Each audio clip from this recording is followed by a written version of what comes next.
Welcome back, everyone. Thank you very much for staying with us. With just 2 years to Nigeria's next general elections, the nation finds itself at a critical crossroads, from questions around political stability and institutional integrity to rising civic agitation and the emergence of new political alliances. The road to 2027 is already shaping up to be complex and consequential. Tonight, we examine the state of the Nigerian polity, its continuity, its crisis. We assess the health of Nigeria's democracy. Is the policy stable, or are we headed for deeper divisions? Can the nation rise above elite politics to chart a truly inclusive future? Joining me to unpack these questions is Lokoyeri Geoffrey, National Secretary, Coalition of Patriotic Democrats.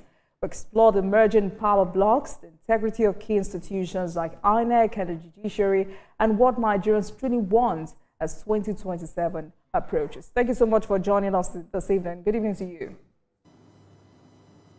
Good evening, and good evening, Nigerians. Right, so of all these intriguing factors I mentioned, I want us to start with continuity because since the return to democracy in 1999, and especially after the last general elections, would you say Nigeria has achieved steady democratic growth? I mean, some argue that we've seen more of elite continuity than institutional development. And I wonder what your position is. Do you agree that our political culture has remained unchanged? Yes. I would say Nigeria is making progress. Before 1999, we must remember how long we were detached from democracy. We had a series of military rule and military disturbances. 1999 came and we had the first democratically elected government of President Olusegun Obasanjo. And we understand that it will not have been easy starting from that note, being that we were under military rule for quite a long time. And President Obasanjo did a lot, steadying the ship, building democratic institutions, and preparing us for a very long democratic regime, possibly a political or democratic system that we will enjoy for the rest of history. So I will say we are on course. We are not there yet, but we can definitely see some improvements in our democratic institutions. INEC, for example, has gone from an institution where a lot of people criticized in the first few elections after the present dispensation to where it is today, maybe from the days of the electoral reforms led by President Goodluck Jonathan to where we find ourselves today. It is in this same political dispensation that we had a sitting president voted out by Nigerians. And the institution did what it needed to do and did what Nigerians wanted. And I think that is something we should applaud. And definitely we are making progress.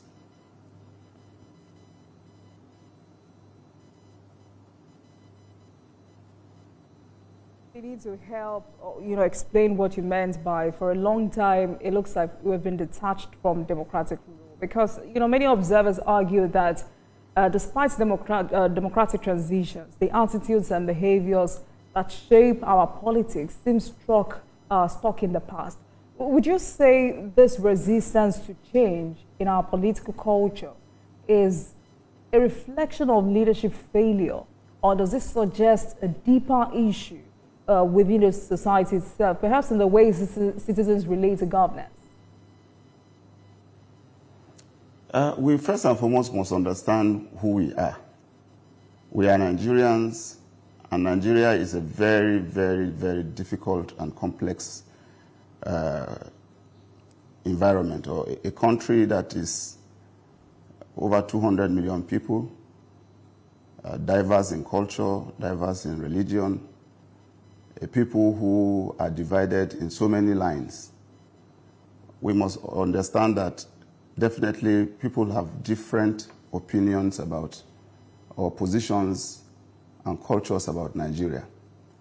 Personally, I have looked at these issues very carefully, and I have come to see that Nigeria is a very beautiful country.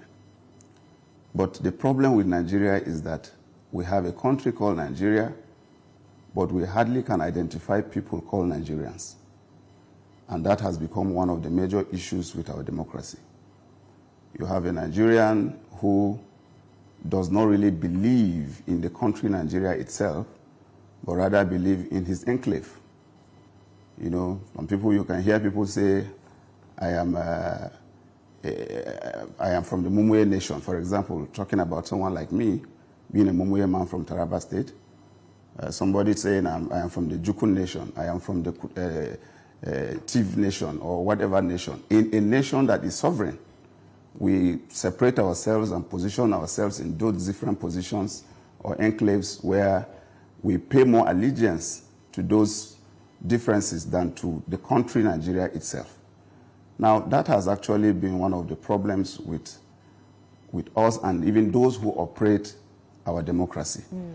And so it is difficult for us to be nationalist looking at where we are coming from. If somebody decides today to say, I want to be a true Nigerian nationalist, I want to be patriotic Nigerian, you hear people from his village saying, you are a fool, you have an opportunity, instead of you doing things for your people, you are here and you didn't do anything for your village, you didn't do anything for your state, they forget that he is there to represent the country, to do things for Nigeria. And so that has been the problem with the players in our political stage. All right, let's bring in a practical example, Mr. Geoffrey. You know, with the recent situation where former governor of Jigawa State, Sule Lamido, recently criticized the APC for allegedly politicizing June 12. You know, he has alleged that President Bola Tinubu supported the annulment of the June 12 presidential election and was not part of the early pro-democracy resistance that followed. He went on to suggest that those currently in power were not central to the original June 12 struggle. You're a Democrat. What is your response to the claim that APC is merely hijacking this narrative?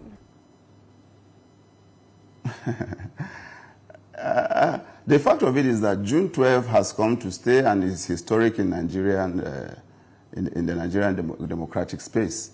It is something that any Democrat, whether a Democrat that has been on the scene for long or an emerging Democrat, you must understand that June 12 is symbolic, is the bane. Today it is our democracy day in Nigeria. And I don't want to believe that, I don't want to play politics with June 12. I don't want to agree with people who feel that, yeah, someone is playing politics with it or is hijacking whatever of June 12 and so on and so forth. Now, forget about whatever happened in prior or during the June 12 saga. We must understand that June 12 is something Nigeria can never forget. June 12 is what has been established today as the bane of our democracy. Yes, so we June 12 just is have to pay symbolic, more Mr. attention Geoffrey, to that. But when young Nigerians, you know, start to hear different stories, especially from people they thought were at the forefront of that struggle, what then do we want them to believe? Because interestingly also, Sule Lamido wasn't just a commentator, he was the SDP National Secretary during the June 12 struggle.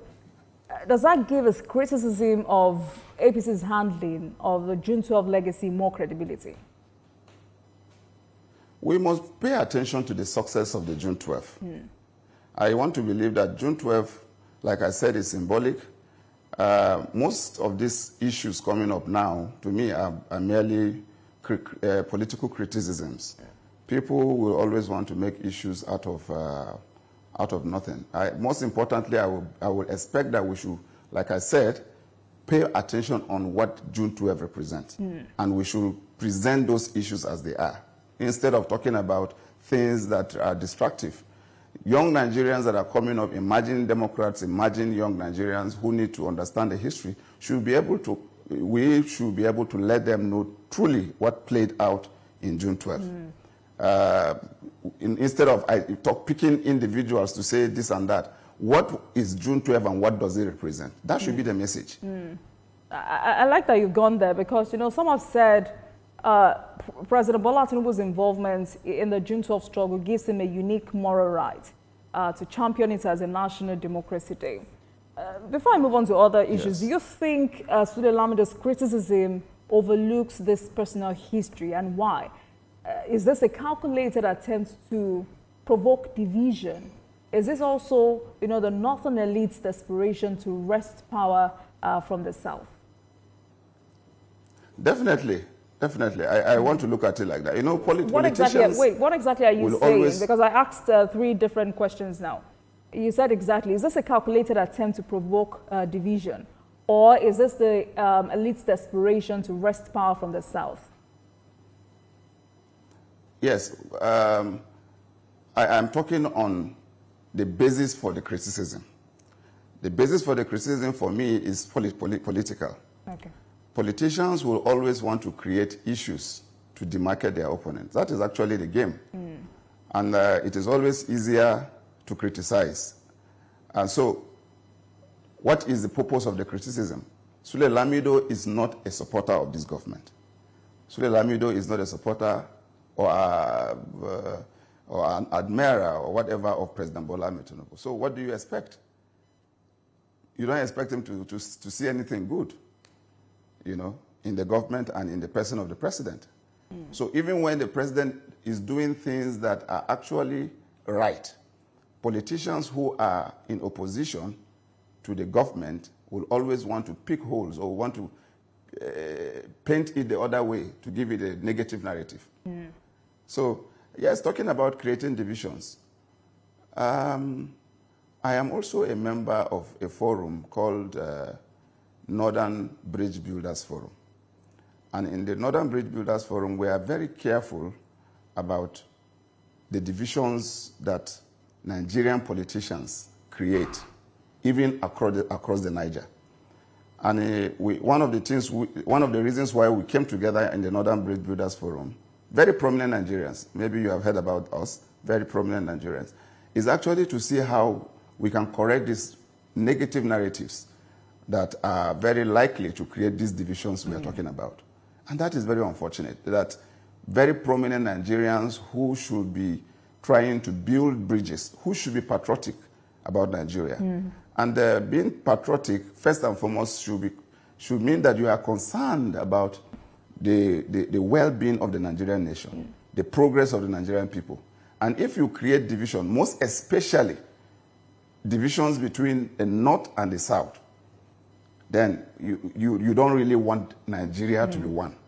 And that means you are working against the soul and spirit of the Nigerian constitution. Absolutely. So these are the issues that we just have to be very careful about. So because if I were to ask you if Nigerian political elites are rising to the challenge of ethical leadership and national responsibility, I know your answer would have been no. But how can political education and perhaps civic literacy deepen democratic aspirations by 2027? First and foremost, I am happy that Nigerian education curriculum has introduced history into our school curriculum.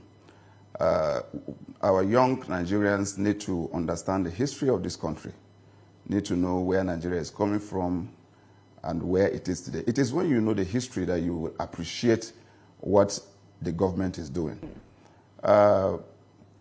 President Bola Tinubu has assumed power in just 2 years ago, just about 2 years now. And many Nigerians talk about the government of today, forgetting where Nigeria was prior to 2023, May 29, 2023. We forget where the country was. We forget the situation of Nigeria before that period. Nigerians are very, very forgetful. So we need to continue to engage the young people, most especially through the right approaches educationally for them to understand where Nigeria is coming from. If you know where Nigeria is coming from, then will you appreciate the effort of our elites? Will you appreciate the efforts of our politicians in bringing us to where we are today? All right. Thank you for that. But let's take a look at electoral vision and political forecasting. And I'm wondering, what do you consider as the early indicators about the tone and texture of the 2027 elections? Are political parties preparing for genuine ideological contestation, or this is just another elite power rotation? It is actually just about power grabbing. Across board? That's the truth. Nobody has come. You said? Across board? Is this across board? For people who are most especially those so-called group of people who are doing what they call coalition, so-called coalition, I call them just like the former governor of Bayelsa State would say, people who are just out as conspirators or conspirators. That was what he referred to them. They are out not for nothing but just for power. Are you saying this because, yes, are you saying this because you're a member of the APC? Yes, I am saying this because I'm because I'm a member of the APC, and also because I am a Nigerian and understand the psyche of the Nigerian politician. Now, let's look at it this way. Since they started this agitation for coalition and whatever, have they told Nigerians what they want to do differently? Have you heard any of them come out to talk about policies? They don't. All they just come out to say is President Bola Ahmed Tinubu cannot return for the second time. Some of them have even started threatening, making statements that are uncivil and unstatesmanly. So what exactly are they trying to achieve? If it is truly about Nigerians, then we should expect them to start talking about issues. They should start criticizing or bringing, punching holes in the policies of the government, and even profiling alternative positions to government that government will follow or adopt to correct or ameliorate the situation. Not to just talk about power change or stuff like they are doing now. When you see political parties who are actually in the opposition, in the Senate clans, what they do is to talk a situation like we are in now in Nigeria. Yes, Nigeria is not there yet. It's not El Dorado. We have issues. Definitely there are issues. There are issues about security. There are issues of economy. There are issues everywhere. But then, what have they done as opposition to present to government to say, okay, this approach you are taking is not working. We feel if you do it this way, it will be better. Then when they do that, that is when you will understand that what they are doing is actually for the well-being of Nigerians. And if the government does not adopt or does not recognize or appreciate their concerns, then they can now begin to say, right, this government is not really out for the interests of Nigerians. Because the truth is, different intriguing factors have started resurfacing ahead of 2027. Zoning and power rotation debates are intensifying. Perhaps I should ask you if zoning is still necessary for Nigeria's peace and balance, or is it now outdated? Should Nigeria consider constitutionalizing zoning or leave it to party discretion? Yes, I am one of the proponents of zoning. Like I said earlier, Nigeria is a very complex society. We are a people of diverse culture, diverse identity in religion, in tradition, and whatever. We are people of over, to be modest, I can't say exactly, but I think we have over 50 ethnic nationalities in Nigeria. And so, also understanding the amalgamation of Nigeria, the South and the North, we must also be very careful if we mean business about the unity of this country. We must be careful about understanding the need for Nigerians to always see one another from both divides, both the North and the South, as being very key players in the project called Nigeria. Nobody should begin to claim ownership of this country. Nobody should feel they are superior to anybody. I am from the North. This is a narrative that the North always pushes. That, oh, we have the numbers, this and that, blah, blah, blah. Yes, we have the numbers in the North. But if you look at the position of the Nigerian Constitution, before you can be declared the president of Nigeria, you don't just have to win majority votes. You must have the spread across two-thirds of Nigerian states, at least 25% in the two-thirds of Nigerian states. So the 19 northern states alone don't make two-thirds of Nigerian states. So you expect the other people from the other side to always vote you into power, and you don't think it is necessary for them too to feel a sense of belonging, to also aspire to rule a country that is theirs by birth. So we must be careful about these issues. I am a very strong advocate of power rotation between the North and the South. Right. But what would you say to, I mean, what would the APC say to younger Nigerians who view both the ruling party and opposition as merely using historical legacies for political mileage without actual reforms? Can you repeat that question? Did you get that question? Please say it again. All right. So I wanted to know, what would the APC, as an APC member, what would your party say to younger Nigerians who view both the ruling party and opposition as merely using historical legacies for political mileage without actual reforms? I have said it earlier that it is not actually for political mileage. It is not. So I don't agree that we are using political history or whatever for merely political mileage. No. These are real situations. These are what happened. And people who were instrumental in the democracy we are enjoying today deserve to be appreciated, deserve to be recognized, and deserve to be respected. And that is what we did, or we are doing. So it's not for any of such reasons. So what we should do is to let Nigerian youths understand that we are just doing the right thing. It is not for any political reason. One of the things we must teach young Nigerians is that if you do the right thing, if you stand for the right thing, most especially for democracy, you will be appreciated, you will be recognized.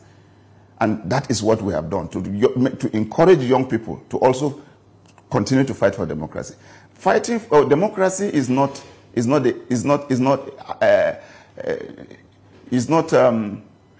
something that you do and achieve and then you say, okay, we have gotten to the end. We have been able to institutionalize democracy today in Nigeria, but we must continue to sustain democracy. There are elements or anti-democratic elements out there who are always fighting to see that they take us back to Egypt. So we must continue to let young Nigerians know that the fight for democracy is continuous. They too can join. And one thing that makes democracy interesting is the fact that it is about the people, for the people, and by the people. It is all inclusive. It is everybody's business. So young Nigerians have a stake. They must participate. And when they participate, when they do the right thing, they will be recognized. They will be appreciated. All right. Let's talk about elections and electoral reform ahead of 2027. Because if voter turnout continues to decline, what does that mean for democratic legitimacy in 2027? Should we be more concerned about rigging or apathy in 2027? Which is the greater threat? Yeah, we must be concerned about apathy. We must be concerned, and that is what I just spoke about now. We must let Nigerians understand the need to participate in democratic processes. I have always told young people that participation is key to political activism.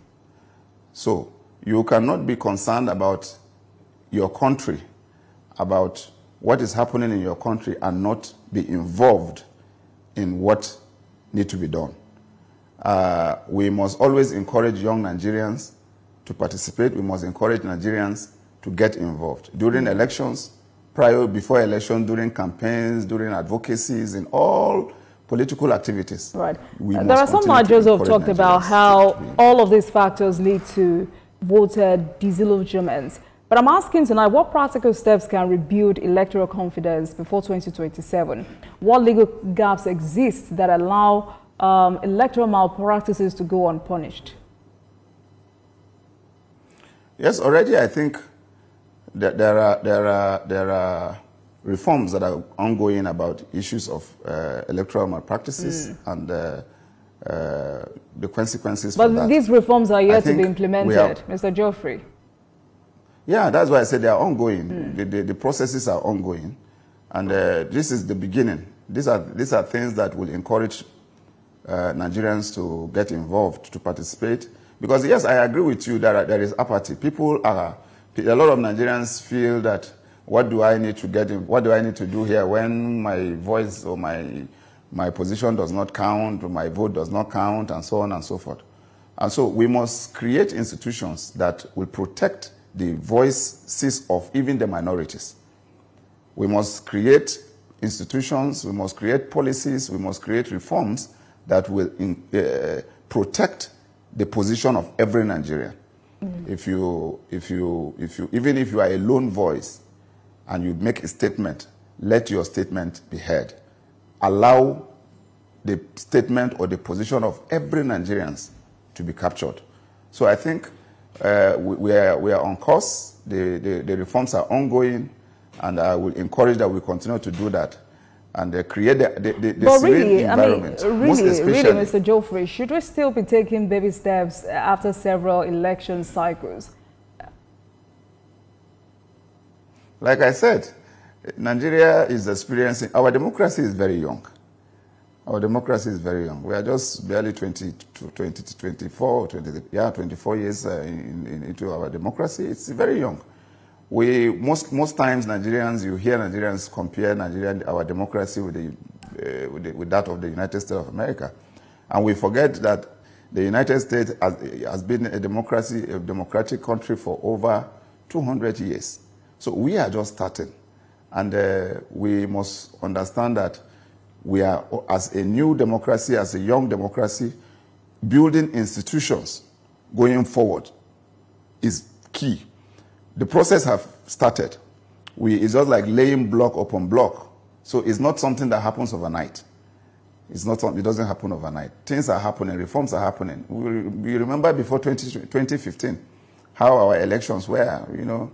By 2015, when Jega introduced what do you call it, card reader machine, you could see, you know, the level of confidence Nigerians had in the system, that even ousted a sitting president. And then by 2023, we also had the beavers. And so we are improving. Things are getting better. And I don't know what will happen in 2027, but I am aware that there is also, INEC is also working on so many things to improve, you know, the electoral. All right, Mr. Geoffrey, two more questions on activities. Right, two more questions on Nigeria's efforts at achieving electoral integrity. Should electoral offences be handled by a separate tribunal or court to speed up justice? Second, should electronic transmission of results become legally mandatory before the next election? Personally, I even recommend complete electronic voting in Nigeria, where you vote as you are voting in real time, your vote is being counted. I advocate for that. So if we have not gotten to that, we should then, I should, yes, support that electronic transmission of results, yeah, should be made mandatory. Because we are trying to improve the system. It's not about any interest. It's about the integrity of the process. So if electronic transmission will improve on the integrity of our elections, why not? Why don't we do it? All right. Let's go back to nation building, because some concerned stakeholders have continued to talk about why it's a must for Nigeria to overcome its fault lines, ethnic, religious, regional, to forge a stronger polity.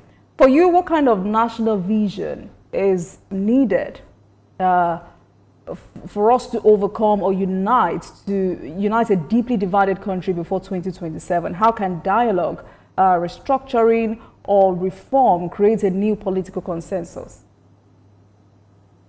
First and foremost, we must be sincere to ourselves.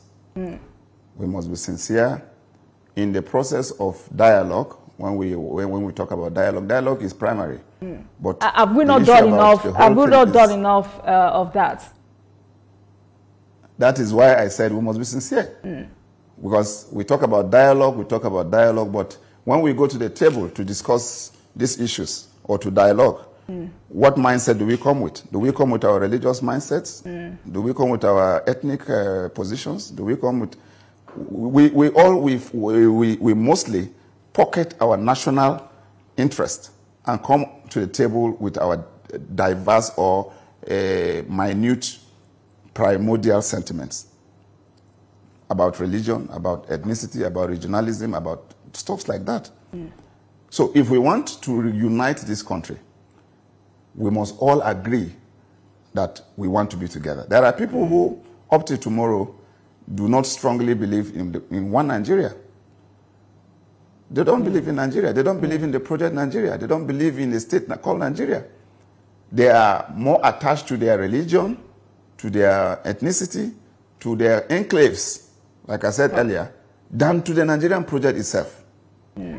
So if we come to the table with people like this... All right, Mr. Geoffrey, we need to go on a break, but when we return, we'll continue this conversation. We'll talk about what the people want, what the Nigerian citizens, especially young people, truly want from government ahead of 2027. Please stay with us, everyone. Tonight, thank you very much for staying with us. Tonight, we're focused on the state of the political transitions, early indicators of 2027 election, dynamics, zoning, party alliances. And my guest tonight is Lokoyere Geoffrey.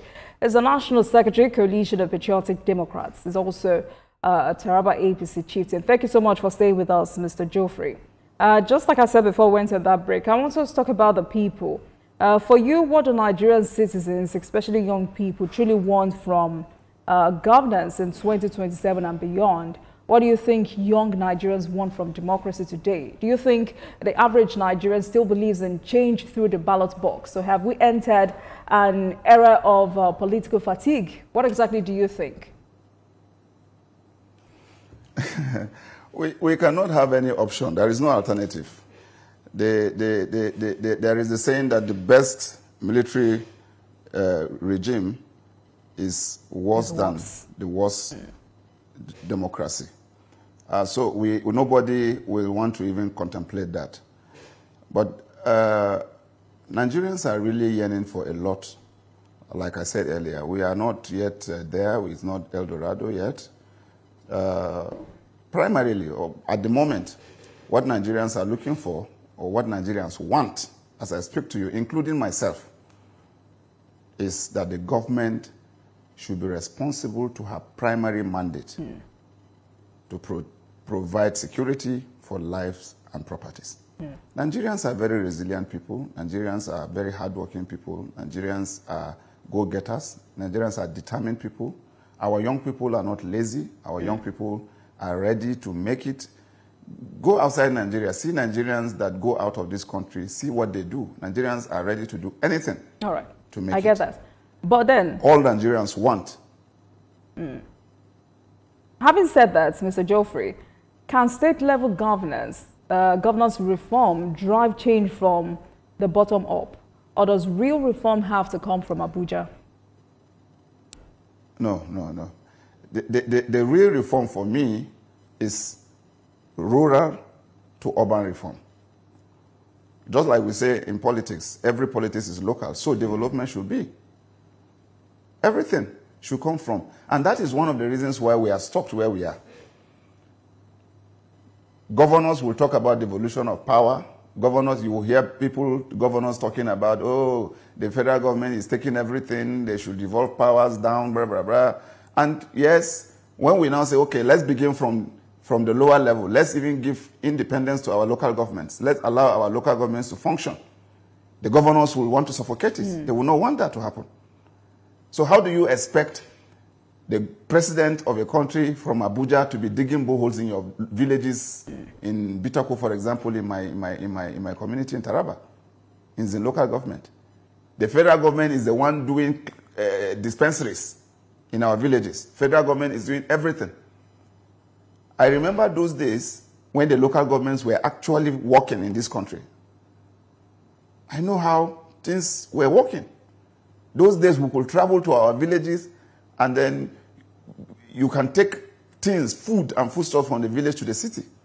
But today, even your people in the village, when you want to go to the village, they are expecting you to carry food for them from the city to the village. All right. So when we talk about true development and growth, it should be down up. It should be rural Down urban. Allow the local people to operate. All they want is just give them that environment, that create that serene environment for them to do their local things. Most of them don't even have any business with you in I'm Abuja. talking about that, Mr. Geoffrey. And in addition to everything you said, when we talk about state-level governance reforms, this is more than giving handouts to citizens. We talk about state administrations, strengthening the independence and capacity of local government councils. We begin to ask questions like, what has the state done to ensure judicial autonomy and fast-track access to justice for ordinary citizens? Is there a functional legal framework for whistleblower protection or anti-corruption efforts at the state level? Some other question, how does the state government ensure that women, youth, and people with disabilities are represented in decision-making processes? I mean, with all of these fundamental issues staring at us in the face, would you say the 1999 Constitution contributed to over-centralization of power in Nigeria? Yes, to some extent, yes. But I don't think there is any part of the 1999 Constitution that decapacitates the government or the state governors from doing the things, as you mentioned, women empowerment, judicial reforms, and stuff like that at the state level. There is no such provision in the Constitution. The Constitution, as a tier of government, the state government has every instrument of power to institute whatever reforms they want to do in their states. Most especially when it comes to judicial reforms, reforms around women empowerment and all those kind of issues. The state government have everything at their disposal to do the right thing. Because I wanted to ask if the lack of reform at the sub-national level is a matter of capacity, willpower, or what have you. But before I let you go, how can Nigerians be empowered to shift their expectations from Abuja must do it to my governor must act? Yes, it is about enlightenment. We need to begin to make Nigerians understand the need to hold their state governors and their governments at the lower levels responsible for their issues. All right. You cannot be. Yes, we must continue to advocate this. We must continue to enlighten the people. We must continue to speak up. Nigerians need to begin to hold their governors responsible. These issues are always local. They are always local. Even the security we talk about, these securities happen in hinterlands. The insecurity challenges happen in hinterlands. They happen in our villages, local communities. You don't expect the president of Nigeria or the chief of army staff to be in every village in Nigeria. Right. But we have the governors, we have the local government chairmen, we have the councillors, we have the traditional rulers, we have all these people scattered all over the place. All right. And if you really mean business, you must begin these things from those local levels. And if you do whatever you need to do, and it is going beyond your capacity, then that is when you now begin to say, okay, we need support from the federal government. But it seems like we are not doing anything. We just fold our arms and just wait for federal government to do everything for us. I would continue to talk about it. Great place to leave this conversation tonight. Thank you so much for joining us as we assess the state of the polity, political transitions, early indicators of 2027 election, dynamic zoning, and party alliances. Thank you so much for joining us. Lokieri Geoffrey, National Secretary, Coalition of Patriotic Democrats. Thank you so much for your time.